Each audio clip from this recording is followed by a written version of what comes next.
எத்தனை பேருக்கு வேன் டிரைவரோட பேர் தெரியும்? பாதி கூட இல்லை. எத்தனை பேர் வேன் டிரைவருக்கு உங்கள் குழந்தைங்க வேனில் ஏறணுன்னா அங்கிளுக்கு குட் மார்னிங் சொல்லணும்னு சொல்லி தந்திருக்கீங்க? இன்னும் கம்மி, 4 பேரோ 5 பேரோ. ஒன்று சொல்லவா? ஒரு சமுதாயத்தினுடைய ஆக சிறந்த அன்பு எதிலிருந்து தெரியுமா துவங்குகிறது? உங்கள் குழந்தைங்களுக்கு அன்பை சொல்லி தரணுங்கிறது எதுலேருந்து தெரியுமா துவங்குது? கிண்டர் கார்டனில் உங்கள் குழந்தைங்க படித்தா உங்கள் குழந்தைங்களை பார்த்துக்கிற ஆயாமான்னு ஒருத்தங்க இருக்காங்கல்ல, நீங்கள்லாம் வீட்டில் ஒரு தாய் தான். அந்த அந்த செக்ஷனில் படிக்கிற 50 குழந்தைங்களுக்கு ஒரே தாய் அந்த ஆயாம்மா தான். கரெக்டா? அவங்ககிட்ட போய் யாராவது பேசியிருக்கீங்களா? அவங்க பேர் கேட்டிருக்கீங்களா? அவங்களுக்கு வணக்கம் சொல்லணும்னு சொல்லி தந்திருக்கீங்களா? அவங்களுக்கு நன்றி சொல்லணும்னு சொல்லி தந்திருக்கீங்களா? வேன் டிரைவர் அப்படின்னு தானே சொல்கிறீங்க. மாமான்னு சொல்லியிருக்கீங்களா? குட் மார்னிங் சொல்லணும்னு சொல்லி தந்திருக்கீங்களா? கரெக்ட் டைமுக்கு வந்து ஹார்ன் அடித்தா உங்களுக்கு கோபம் வருது. இவன் வேற என்ன நேரமும் ஹார்ன் அடிச்சுக்கிட்டு. ஏன்? அவர் உங்கள் குழந்தைங்களை மட்டும் பிக்கப் பண்ணிட்டு வந்து நம்ம ஞானோதயில உட போட வேலை மட்டும்தான் பண்ணுறாரு வாழ்க்கையில். அந்த வேன் ஃபுல்லாக இருக்கிற அத்தனை குழந்தைங்களை ஏற்றிட்டு வந்து ட்ராப் பண்ணணும்.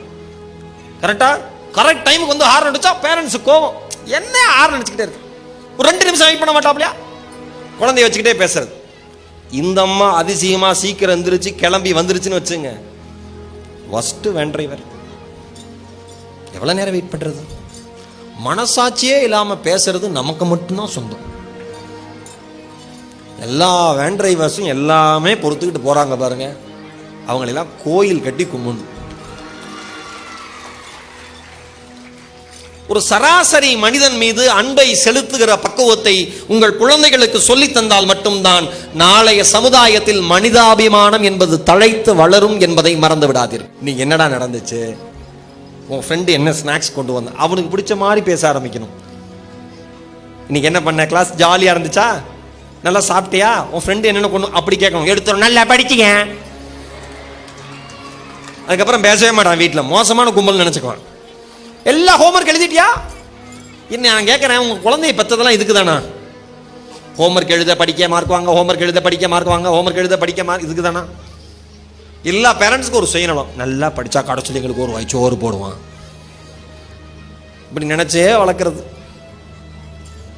அவனுக்கு பிடிச்ச மாதிரி பேசுறதுக்கு இன்னைக்கு இருக்கிற பெற்றோர்களுக்கு தெரியல. யார் கிளாஸில் தூங்குனா, யார் கிளாஸில் மேம். எப்பயுமே நம்ம ஆளுங்களுக்கு ஒரு சைக்காலஜியாக சின்ன வயசுலேருந்து ஒரு விஷயம் இருக்குது, அடுத்து அவமானப்பட்டால் நமக்கு பிடிக்கும். கரெக்டாக? அதனால் குழந்தைங்கிட்ட பேசுகிறப்ப எப்படி பேசணும்னா, கிளாஸில் மேம் யாரை திட்டினாங்க அவன் கேளுங்க, உற்சாகமாயிடுவான். அந்த ரித்தீஷ் இருக்கான்லம்மா, ரொம்ப சேட்டை பண்ணான், செம்ம திட்டு வாங்கினாம்மா இன்னைக்கு. அப்படியா? என்ன பண்ணா? அம்மா அவன் சொன்ன பேச்சு கேட்கலப்பா, ஸ்நாக்ஸ் டைமில் அவன் ஸ்நாக்ஸே சாப்பிடல, அதான் மேம் திட்டினாங்க. அப்படியா? அப்படின்ட்டு அவனை என்கரேஜ் பண்ணிவிட்டு அப்புறம் அவனுக்கு எஜுகேட் பண்ணணும். முதல்ல என்கரேஜ் பண்ணணும், அப்புறம் எஜுகேட் பண்ணணும். என்ன எஜுகேட் பண்ணணும்?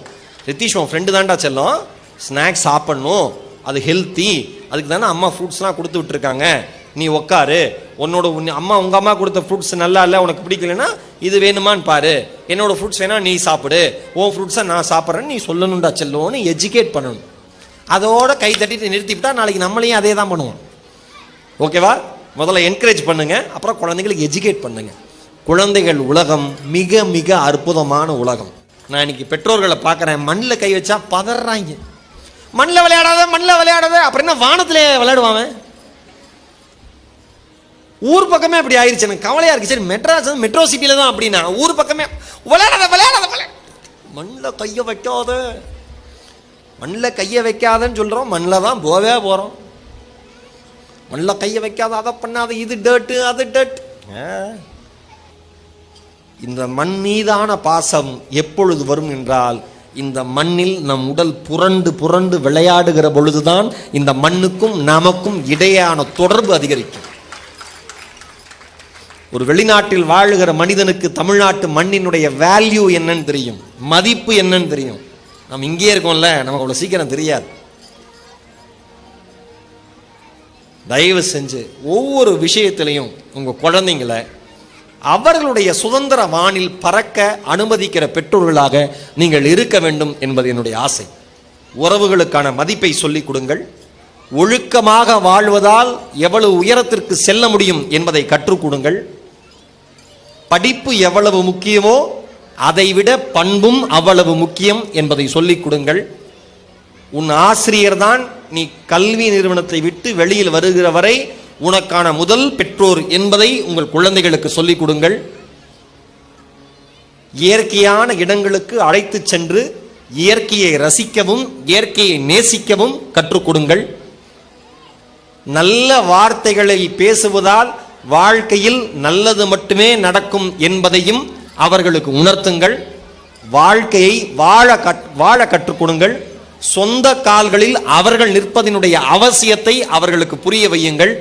தாயும் தந்தையும் குழந்தைகள் இருக்கிற பொழுது தவறான வார்த்தைகள் பேசி சண்டையிடுவதை தவிர்த்து விடுங்கள். வீட்டில் தாத்தாவும் பாட்டியும் இருந்தால் அந்த வாழ்க்கை கொண்டாட்டமான வாழ்க்கை என்று நினைத்துக் கொள்ளுங்கள். உறவினர்களோடு மாதம் ஒரு முறையாவது சந்திக்கிற வாய்ப்பை குழந்தைகளுக்கு ஏற்படுத்தி கொடுங்கள். நல்ல பழங்களையும் காய்கறிகளையும் சாப்பிடுவதற்கான ஆரோக்கியமான சூழல் மிகுந்த வீடுகளாக உங்கள் வீடுகளை மாற்றுங்கள்.